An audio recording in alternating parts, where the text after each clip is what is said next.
નમસ્તે વિદ્યાર્થી મિત્રો, હું છું સંજય સાબવા। સ્વાગત છે આપ સૌનું રીપી ઈ લર્નિંગ હબમાં। મિત્રો, અગાઉ છે એ આપણે અલંકાર વિશે માહિતી મેળવી હતી કે અલંકાર કોને કહેવાય, અલંકારના કેટલા પ્રકારો છે અને એના પેટા પ્રકાર પણ અમુક વિશે આપણે માહિતી મેળવી હતી। અલંકારના મુખ્ય બે પ્રકાર વિશેની વાત થઈ હતી। એમાં પહેલો પ્રકાર હતો શબ્દાલંકાર, એના વિશે આપણે અગાઉના વિડીયોની અંદર આપણે માહિતી મેળવી ચૂક્યા છીએ। ત્યારે આજે આપણા બીજા વિડીયોની અંદર અલંકારના બીજા ભાગની અંદર અર્થાલંકાર એટલે શું એના વિશે આપણે વાત કરીશું। કે શબ્દાલંકારની અંદર તો આપણે જોયું કે શબ્દનો જ્યારે પ્રાસ રચાતો હોય, શબ્દ ઉપર ધ્યાન આપવામાં આવતું હોય ત્યારે શબ્દાલંકાર કહેવાય। પણ અર્થાલંકાર કોને કહેવાય તો એના વિશે છે એ આજે આપણે માહિતી મેળવીશું। તો પહેલાં તો અર્થાલંકાર કોને કહેવાય, આપણને મનમાં છે એ પહેલાં આપણને એ આવે, કોઈ પણ નવી વસ્તુ આવે એટલે આપણા મનની અંદર એક પ્રશ્ન થાય કે એને શું કહેવાય। એટલે કે અર્થાલંકાર કોને કહેવાય તો કે જે અલંકાર દ્વારા અર્થને ચમત્કૃતિ ભર્યા અથવા તો આકર્ષક બનાવવામાં આવે તેને અર્થાલંકાર કહેવાય। આની અંદર શબ્દ સાથે કાંઈ લેવા દેવા છે નહીં, માત્ર એના અર્થ સાથે જ લેવા દેવા છે, એટલે આવા અલંકારને અર્થાલંકાર કહે છે।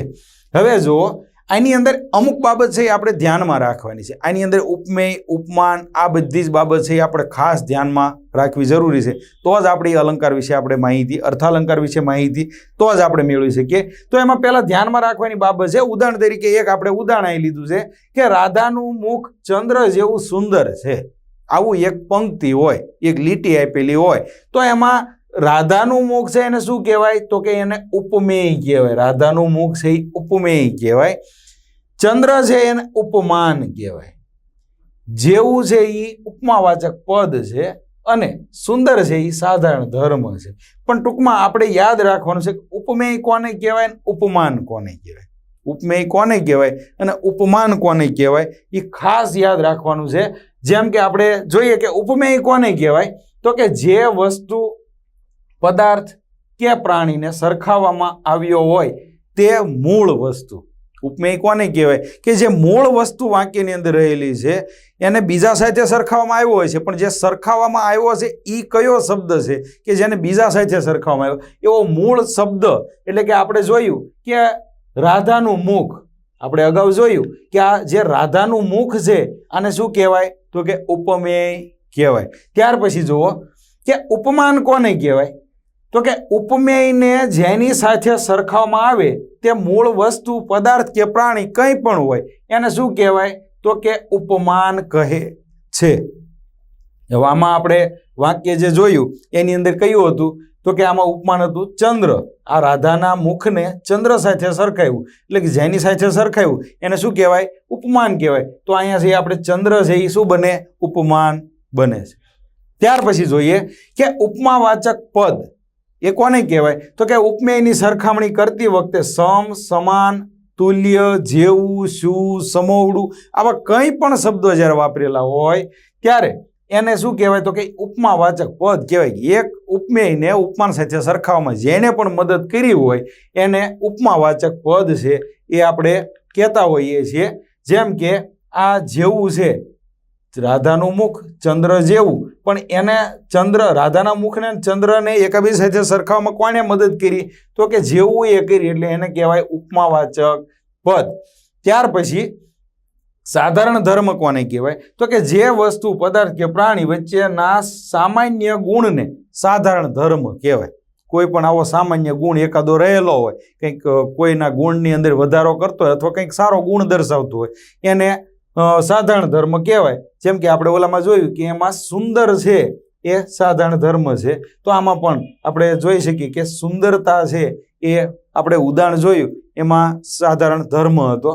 તો આ યાદ રાખવું ખૂબ જરૂરી છે કે ઉપમેય કોને કહેવાય તો કે મૂળ વસ્તુને કહેવાય, ઉપમાન કોને કહેવાય તો કે જે વસ્તુને જેની સાથે સરખાવ્યું છે એને ઉપમાન કહેવાય, અને જેને સરખાવવા માટે મદદ કરી એવો એકાદો શબ્દ હોય એને ઉપમાવાચક પદ કહેવાય, અને જે વસ્તુ એના સુંદરતા કે એની અંદર કંઈક વધારો કરવા માટે જે શબ્દ વપરાણો એને કહેવાય સાધારણ ધર્મ। ત્યાર પછી આપણે જોઈશું હવે કે અર્થાલંકારના પ્રકારો કયા કયા છે। તો એમાં પહેલું છે ઉપમા અલંકાર।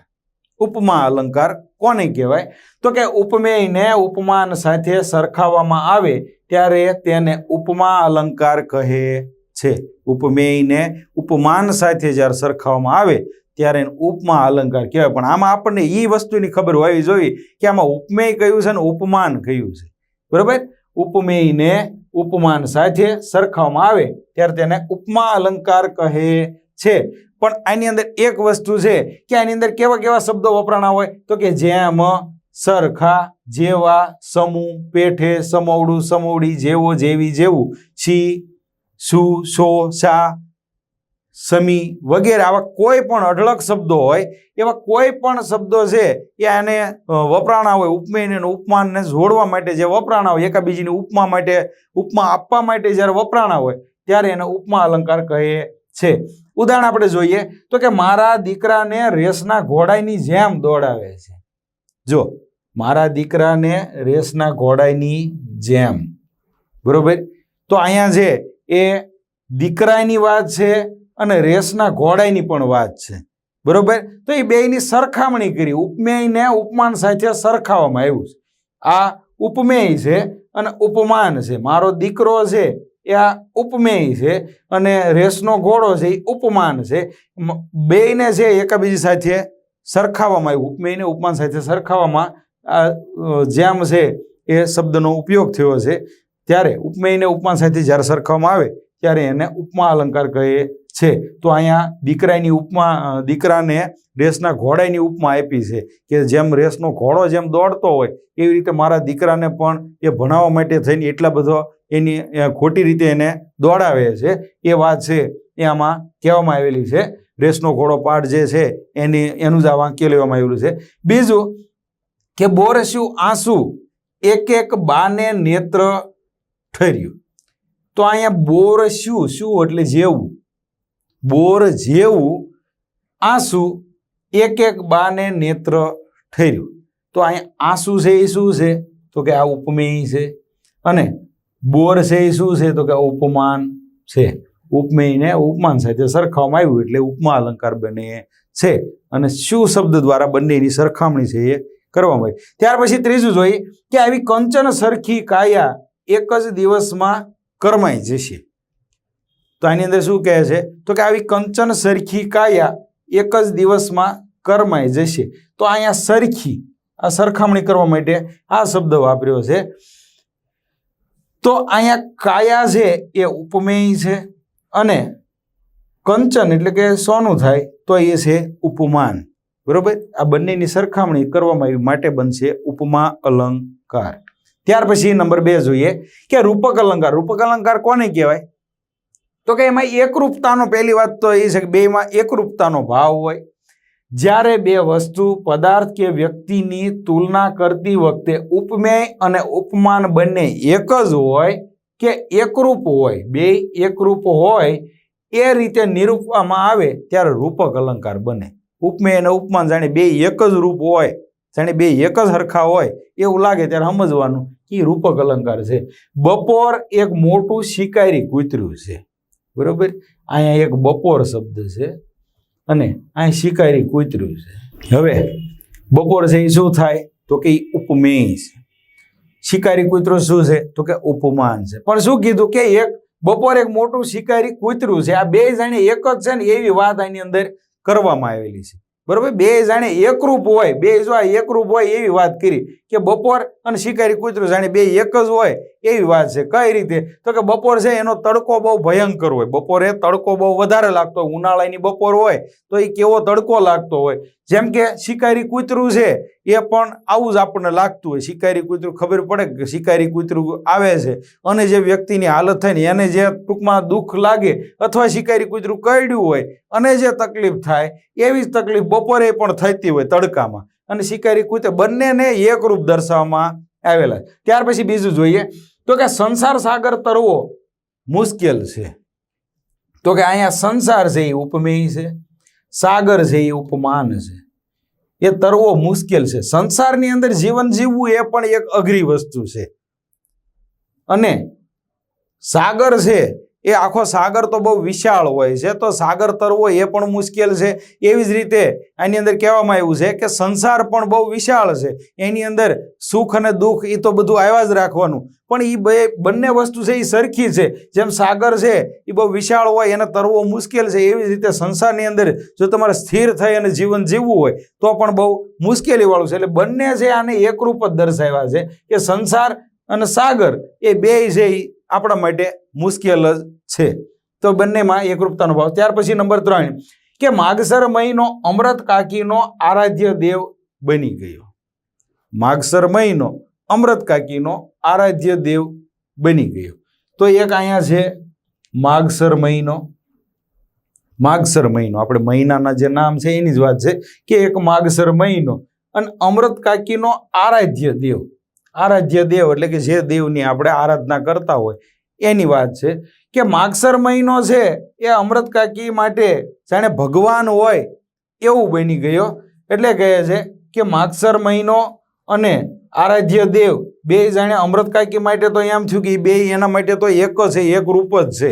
કારણ કે અમૃત કાકી તો જેમ ભગવાનની રાહ જોતા હોય એવી જ રીતે માગસર મહિનાની રાહ જોતા હતા. કારણ કે એની દીકરી છે મંગુ છે એ સાજી થવાય નહીં એવું કોઈકે એને કીધેલું હતું.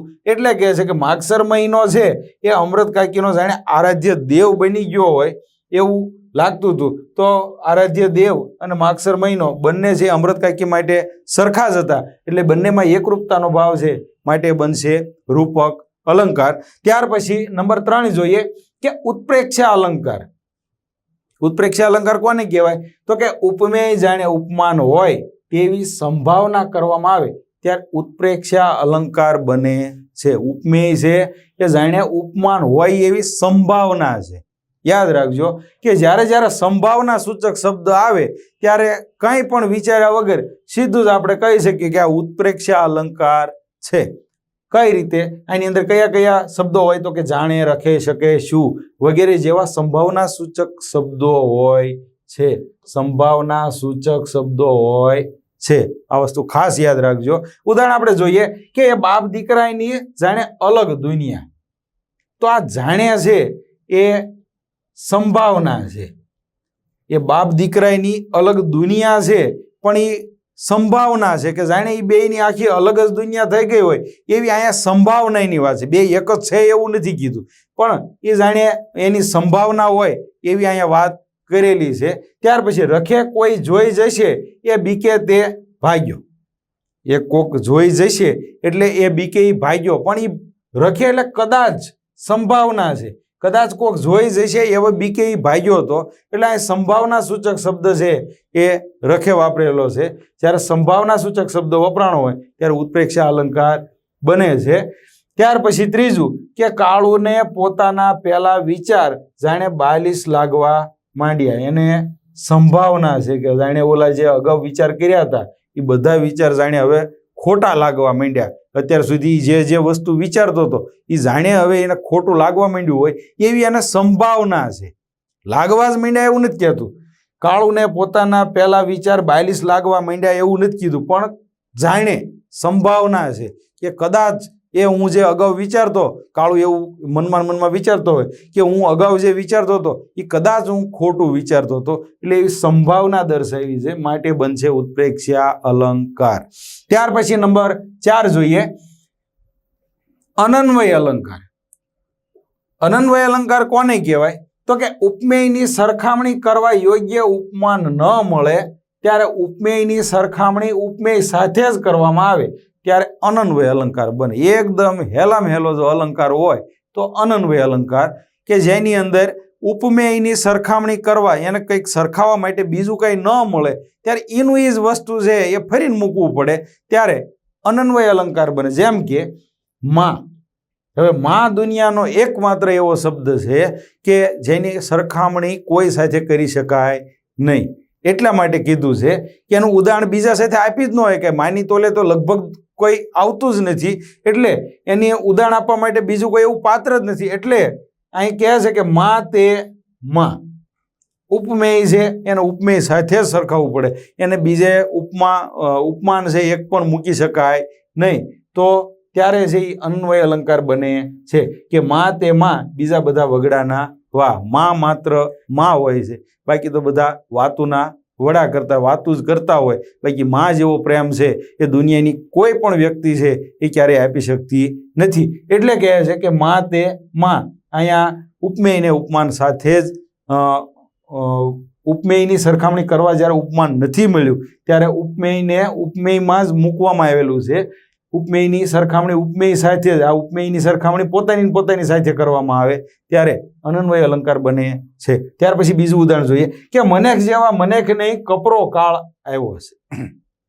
આ વાક્યની અંદર મનેખ એટલે મનુષ્યની વાત છે કે એક ખૂબ દુકાળ પડ્યો હોય એવા સમયનું આ એક વાક્ય છે કે મનુષ્ય જેવા મનુષ્ય નહીં, મનેખ જેવા મનેખ નહીં.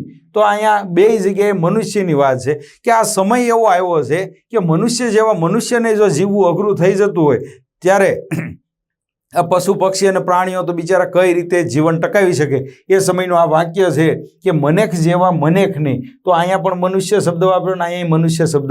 ઉપમેયને બીજી સરખા ઉપમાન નથી મળ્યું એટલે ફરી પાછું ઉપમેયનો જ ઉપયોગ થયેલો છે, માટે અનન્વય અલંકાર બને છે. ત્યાર પછી ત્રીજું જોઈએ કે સરદાર પટેલ એટલે સરદાર પટેલ. હવે આપણે બધા જાણીએ છીએ કે લોખંડી પુરુષ સરદાર પટેલ છે એની તોલે વિશ્વનો કોઈ પણ વ્યક્તિ છે એ ન જ આવી શકે.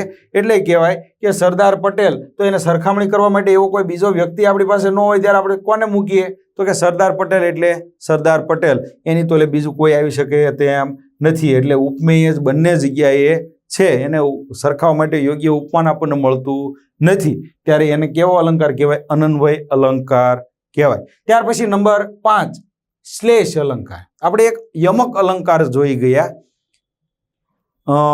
શબ્દાલંકારની અંદર યમક અલંકાર જોઈ ગયા. તો અહીંયા બીજો અલંકાર છે કે શ્લેષ અલંકાર. શ્લેષ અલંકાર કોને કહેવાય? તો કે એક જ શબ્દના બે અથવા વધારે અર્થ થતા હોય ત્યારે શ્લેષ અલંકાર બને. યમક અલંકારની અંદર શું હતું? તો કે એક સરખા જેવા બે શબ્દો આવતા હતા પણ બે ઠેકાણે બે જગ્યાએ એના અલગ અલગ અર્થ થતા હતા. પણ અહીંયા શ્લેષ અલંકારની અંદર શું હોય? તો કે એક જ શબ્દ હોય પણ એક શબ્દના બે અર્થ થતા હોય. ઓલા બે શબ્દો હતા અને બે જગ્યાએ એના અલગ અલગ અર્થ થતા હતા એમ નહીં. અહીંયા એક જ શબ્દ હોય, એક જ શબ્દના બે અર્થ થતા હોય ત્યારે છે એ શ્લેષ અલંકાર બને છે. જેમ કે એ કેવી રીતે ભૂલે પોતાની પ્યારી માને. આ એક વાક્ય છે. આ એક જ વાક્યની અંદર આવેલો માં શબ્દ છે એના બે અર્થ છે એ થઈ શકે છે. કઈ રીતે? તો કે એવું કહી શકાય કે એ કેવી રીતે ભૂલે પોતાની પ્યારી માને, એટલે કે પોતાની જનેતા જે જન્મ આપનાર માતા છે એને કોઈ પણ વ્યક્તિ કઈ રીતે ભૂલી શકે. અને બીજું જનની માટે એક શબ્દ માં વાપર્યો છે. તો આના વાક્યને જન્મભૂમિ માટે પણ આપણે વાપરી શકીએ કે આ માં એટલે જન્મભૂમિ પણ થાય ને. આપણે વિદેશ ગયા હોય ને ત્યારે આપણને જે આપણી ધરતી છે યાદ આવતી હોય ત્યારે આવું કહી શકાય કે આપણી જે જન્મભૂમિ છે એ તો વ્યક્તિને કાયમ માટે યાદ જ આવતી. જેમ માં યાદ આવે એમ જન્મભૂમિ. કદાચ કોઈ પણ વ્યક્તિ ગમે એટલો મહાન થઈ જાય પણ એને પોતાની જન્મભૂમિ તો યાદ આવે જ તે. એટલે કહે છે કે એ કેવી રીતે ભૂલે પોતાની પ્યારી માને. તો અહીંયા જન્મભૂમિ પણ શબ્દનો અર્થ થાય છે. માનો અર્થ જનની પણ છે અને જન્મભૂમિ પણ છે. એક જ શબ્દ છે, એક જ શબ્દના બે અથવા વધારે અર્થ થાય ત્યારે શ્લેષ અલંકાર બને છે. એક જ શબ્દ છે એના બે અર્થ થયા માટે કયો અલંકાર બનશે? શ્લેષ અલંકાર બનશે. ત્યાર પછી બીજું જોઈએ કે તેનો રાગ કોને મુગ્ધ ન કરે. એનો કેવો સરસ મજાનો અવાજ છે કે કોને મુગ્ધ ન કરે. તો અહીંયા રાગ શબ્દ છે, આ રાગના બે અર્થ થાય. એક તો જાણે સારું એવું કોઈ ગાતા હોય, જો સારું ગાતા હોય તો, બાકી અમુક ગાતા હોય તો ઊંઘ પણ આવી જાય, પણ અહીંયા સારું ગાતા હોય એની વાત છે. તો એમ કહે છે કે એ તેનો રાગ કોને મુગ્ધ ન કરે. એનો કેવો સરસ મજાનો રાગ છે કે એ કોઈ પણ વ્યક્તિ છે એમાં મોહિત થઈ જાય, બધાયની ગમી જાય એવું સરસ મજાનું એ ગાઈ શકે છે. તો એ ગળાના રાગની વાત. એક રાગ એટલે ગળાનો રાગ, આ એક રાગ એટલે ગળાનો રાગ.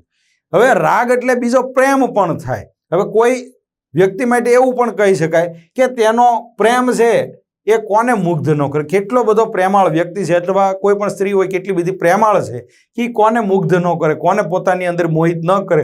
એવું સરસ મજાનો એની અંદર પ્રેમ કરવાની તાકાત છે.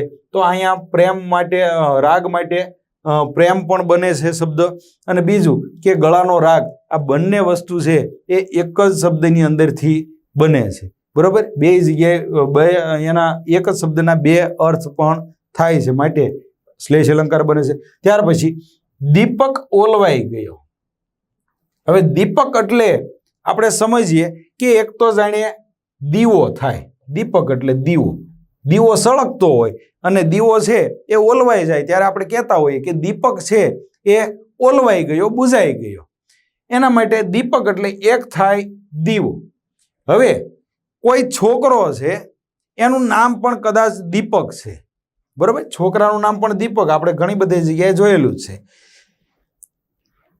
દીપક ઓલવાઈ ગયો એટલે કે નાની ઉંમરનો છોકરો છે અને દીપક નામનો છોકરો છે એનું અવસાન થયું, તત્કાલ એનું અવસાન થાય છે ત્યારે પણ આ જ શબ્દ છે એ બોલાતો હોય કે દીપક છે એ ઓલવાઈ ગયો, એટલે કે દીપક નામનો છોકરો છે એનું મૃત્યુ થઈ ગયું. એટલે આ દીપક છે એના બે અર્થ થયા, એક છોકરો, દીવો. રાગના બે અર્થ થયા, પ્રેમ, ગળાનો રાગ.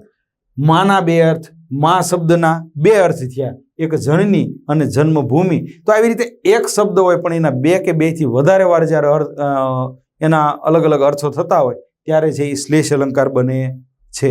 ત્યાર પછી નંબર 6, વ્યતિરેક અલંકાર. વ્યતિરેક અલંકાર કોને કહેવાય? તો કે ઉપમેયને ઉપમાન કરતા ચડિયાતું ગણવામાં આવે ત્યારે વ્યતિરેક અલંકાર બને છે. આપણે ઘણી વખત અમુક વસ્તુને એવી રીતે દર્શાવતા હોય બીજાની સામે કે જાણે વધારે પડતું બોલાઈ ગયું હોય એવું, પછી એ જે બોલનારો હોય ને એને પછી ખબર પડે કે આ થોડુંક હાલું વધારે પડતું બોલાઈ ગયું. તો એ જે વધારે પડતું સારું બોલાઈ જાય ત્યારે સમજવાનું કે વ્યતિરેક અલંકાર છે. અતિરેક, વ્યતિરેક એટલે ટૂંકમાં વધારે પડતો અતિરેક થઈ જાય વાતનો ત્યારે એ વ્યતિરેક અલંકાર બને. એમાં ઉપમેયને ઉપમાન કરતા વધારે પડતું ચડિયાતું કરી નાખ્યું હોય, વધારે પડતું સારું બોલી નાખ્યું હોય ત્યારે એ વ્યતિરેક અલંકાર બને. જેમ કે સુદામાના વૈભવ આગળ કુબેર તે કોણ માત્ર. હવે સુદામાને આપણે બધા ઓળખતા હોઈએ, બરાબર, એટલે આમ સાંભળેલા હોય, એના વિશે આપણે સાંભળેલું છે. સુદામા પાસે કેટલું ધન હતું એ આપણને બધાને ખબર છે.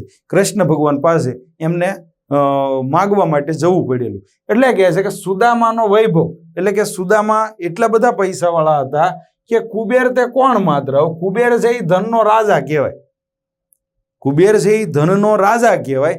તો અહીંયા સુદામાને કુબેર કરતા વધારે પડતો ઊંચો દર્શાવ્યો. જો આ છે એ ઉપમેય છે અને આ ઉપમાન છે, તો ઉપમેયને ઉપમાન કરતા ચડિયાતું ગણાયું, ઉપમેયને ઉપમાન કરતા ચડિયાતું ગણ્યું. હવે આ ઉપમેય છે અને આ ઉપમાન છે, બરોબર. તો ઉપમેયને ઉપમાન કરતા કુબેર કરતા તે સુદામાને વધારે પડતો પૈસાવાળો કહી દીધો, વધારે પડતો ધનવાળો કહી દીધો. ખરેખર એવું હતું નહીં. એટલે અહીંયા છે એ ખોટું છે કે સુદામા પાસે કંઈ એટલા બધો ધન હતું નહીં, એને તો માગવા જવું પડ્યું હતું. અને કુબેર તો ધનનો રાજા કહેવાય છે, પણ અહીંયા છે એ સુદામાને કુબેર કરતા વધારે પડતો ચડિયાતો ગણ્યો, વધારે પડતો ધનવાળો ગણ્યો. એટલે ત્યારે વ્યતિરેક અલંકાર બને, વધારે પડતું સારું કરી નાખ્યું, સારું બોલાઈ ગયું, એટલા માટે વ્યતિરેક અલંકાર બને છે. ત્યાર પછી બીજું જોઈએ કે માતાની વાણી તો અમૃતથી એ મીઠી હોય છે. માતાની વાણી મીઠી જ હોય, પણ અહીંયા શબ્દ શું કયો છે તો કે અમૃત અને માતાની વાણી, બરોબર. હવે ખરેખર અમૃતથી મીઠું આ દુનિયામાં કાંઈ હોતું નથી, કારણ કે એને તો પીવાથી અમરત્વ મળે, વ્યક્તિ છે એ કાયમ માટે જીવિત રહે, એનું ક્યારેય નાશ જ ન થાય એટલું એ મીઠું આવે. એટલે પણ અહીંયા માતાની વાણીને અમૃત કરતાં વધારે પડતી મીઠી ગણાઈ દીધી, ઉપમેયને ઉપમાન કરતાં વધારે પડતું ચડિયાતું ગણાઈ નાખ્યું. આ ઉપમેય છે ને ઉપમાન કરતાં વધારે પડતું સારું દર્શાવી દીધું, એટલે છે એ વ્યતિરેક અલંકાર બને છે. ત્યાર પછી ત્રીજું જોઈએ કે કાળુને તો રાજુની ગાળોય ગોળથી મીઠી લાગતી હતી. હવે આ ગાળ છે એ ક્યારેય કોઈ આપણને આપે તો ગોળથી મીઠી લાગે ખરી? આપણને કદાચ કોઈ ગાળ આપે તો આપણને એ ક્યારેય ગોળથી મીઠી ન લાગે, આપણે મંડવી તરત એની હારે બાજવા કે કદાચ એકાબીજીને 2-5 ઠપાટું પણ મારી લે. એટલે પણ અહીંયા શું કીધું કે કાળુને તો રાજુની ગાળ હોય તે ગોળથી મીઠી લાગતી હતી. હવે ગાળ છે એ ઉપમેય છે, ગાળ છે એ શું છે તો કે ઉપમેય છે, ગોળ છે એ ઉપમાન છે, બરોબર. હવે ગાળ છે એને ગોળ કરતા શાયરી દર્શાય, બરોબર, ઉપમેયને ઉપમાન કરતા ચડિયાતું દર્શાવ્યું, ત્યારે એ અલંકાર કેવો બનશે? તો કે વ્યતિરેક અલંકાર બને છે. ત્યાર પછી નંબર 7 જોઈએ કે વ્યાજ સ્તુતિ અલંકાર કોને કહેવાય?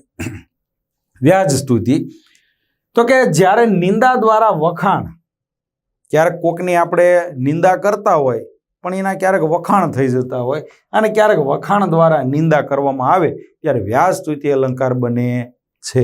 ક્યારેક કોકના ખોટું વખાણ કરતા હોય, ખરેખર એને આપણે ઓલું કહેવાય કે ડાયટમાંથી બોલે એવી રીતે ખોટું એવી રીતે ક્રોસમાં બોલતા હોય કે આમ લાગે કે તમને એમ થાય કે એના વખાણ થાય છે, પણ ખરેખર અહીંયા વખાણ ન થતા હોય, એ એને સંભળાવતા હોય અથવા એની નિંદા કરતા હોય, ત્યારે જ આ અલંકાર બને છે, વ્યાજ સ્તુતિ અલંકાર. પહેલું ઉદાહરણ જોઈએ કે વાહ તમારા રૂપ આગળ તો કોયલ પણ ઝાંખી પડે. વાહ તમારું રૂપ, તમે કેટલા બધા રૂપાળા છો કે જાણે અહીંયા કોયલ છે એ પણ ઝાંખી પડી જાય. કોયલ કેવા કલરની આપણને બધાને ખબર જ છે, બરોબર. શું કીધું કે વાહ તમારું રૂપ, તમે કેટલા બધા સરસ રૂપાળા છો, કોયલ પણ ઝાંખી પડી જાય. કોયલ ઝાંખી પડે એટલે કોયલ જેટલી કાળી છે એના કરતાં પણ આ વધારે કાળું હોય ત્યારે એ કીધું હોય કે વાહ તમારું રૂપ કેટલું સરસ છે. ટૂંકમાં છે આમ લાગે આપણને વાક્ય જોતા વખાણ કર્યા, પણ છેલ્લે એવું કીધું કે કોયલ એ ઝાંખી પડી જાય એટલે એમ લાગે કે આ તો કોયલ કરતાંય કાળા છે, બરોબર. વાહ તમારું રૂપ, કોયલ પણ ઝાંખી પડી જાય. તો અહીંયા વખાણ દ્વારા નિંદા કરવામાં આવેલી છે. ખરેખર એમ નથી કીધું કે તમે કેટલા બધા કાળા છો, પણ વખાણ કર્યા કે તમે કેટલા બધા સરસ રૂપાળા છો કે જાણે કોયલ પણ ઝાંખી પડી જાય તમારી પાસે, એટલા બધા તમે ટૂંકમાં કહેવાનો અર્થ કે તમે કાળા જ છો. બીજું કે મયંકને છેલ્લી પાટલી પર બેસવાનો બહુ શોખ. હવે શોખ શબ્દ એટલે આપણને એમ થાય કે એને જાણે આપણે વખાણ કર્યા હોય એવું લાગ્યું, પણ ખરેખર વખાણ નથી કર્યા, વખાણ દ્વારા નિંદા કરેલી છે. કે છેલ્લી પાટલી ઉપર સ્વાભાવિક છે કે આમ એક આપણી એવી માન્યતા, ખરેખર એવું નથી હોતું.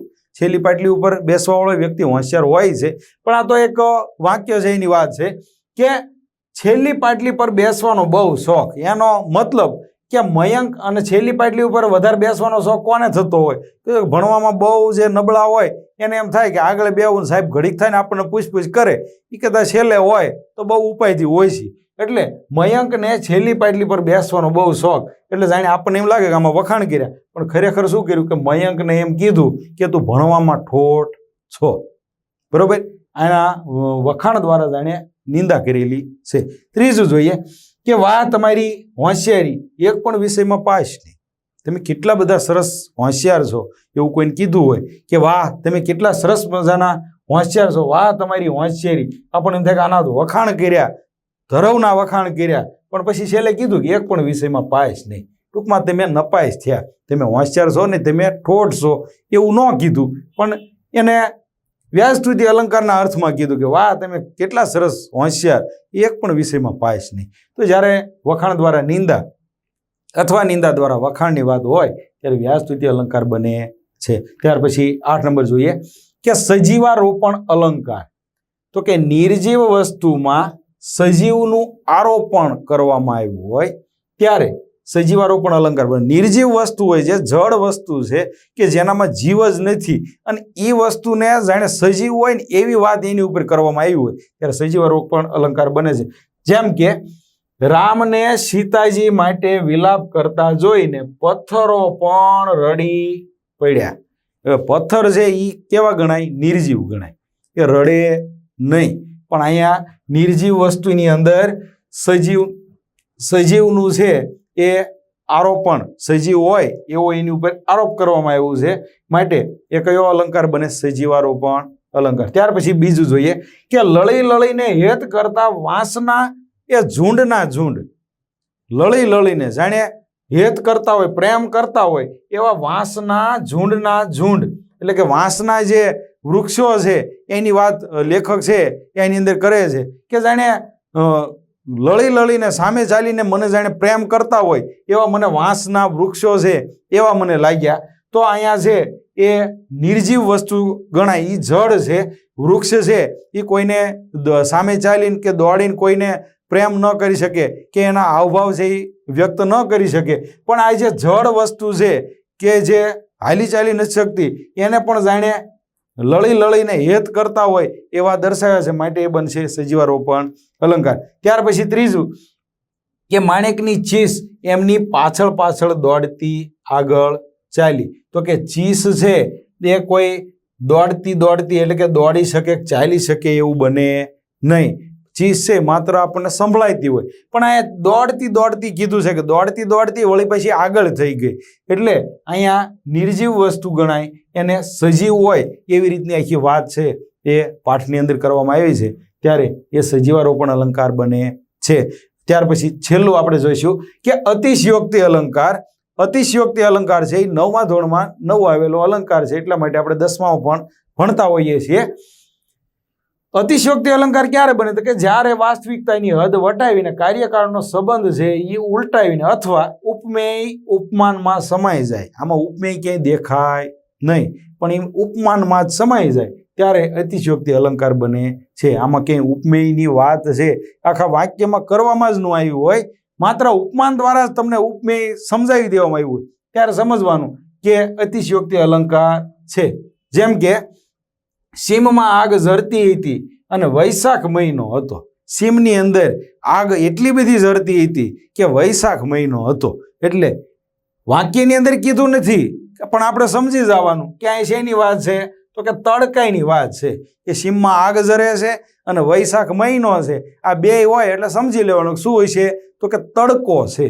ત્યાર પછી શિલાઈની બંને આંખે શ્રાવણ ભાદરવો વહી ગયો. હવે શ્રાવણ ભાદરવો છે એ ખરેખર વરસાદની ઋતુ છે, તો શ્રાવણ ભાદરવો છે એ વહી ગયો એટલે વરસાદની વાત છે, પણ અહીંયા બંને આંખની વાત છે. બંને આંખની અંદર શ્રાવણ ભાદરવો કે વર્ષા ન હોય, બંને આંખની અંદર કે વરસાદ તો આવ્યો ન હોય, તો શું હોય છે? તો કે એમાં આંસુ હોય છે.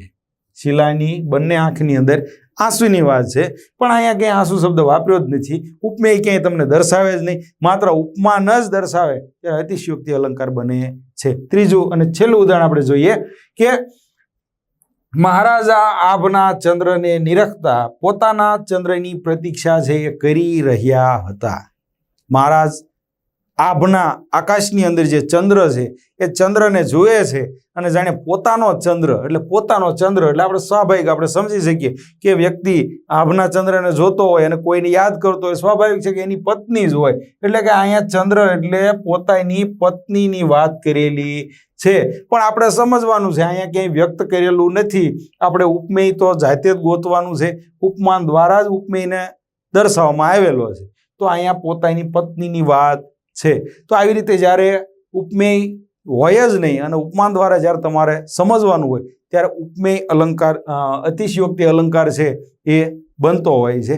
તો આવી જ રીતે બંને ભાગની અંદર આપણે જોયું કે અલંકાર કોને કહેવાય. એમાં શબ્દાલંકાર અને અર્થાલંકાર બંને આપણે જોઈ ગયા. બંને અલંકારમાંથી કોઈ પણ એક છે એ પરીક્ષાની અંદર આપણે પૂછાતું હોય છે, અને પરીક્ષાની અંદર કોઈ પણ એક અલંકાર છે એ પૂછાતો હોય છે, અને 1 ગુણની અંદર છે એ આ અલંકાર પૂછાતો હોય છે. તો આભાર મિત્રો, ફરીથી આપણે મળશું એક નવા વિડીયો સાથે, નવા એક ટોપિક સાથે ફરીથી આપણે મળશું. આભાર સૌનો.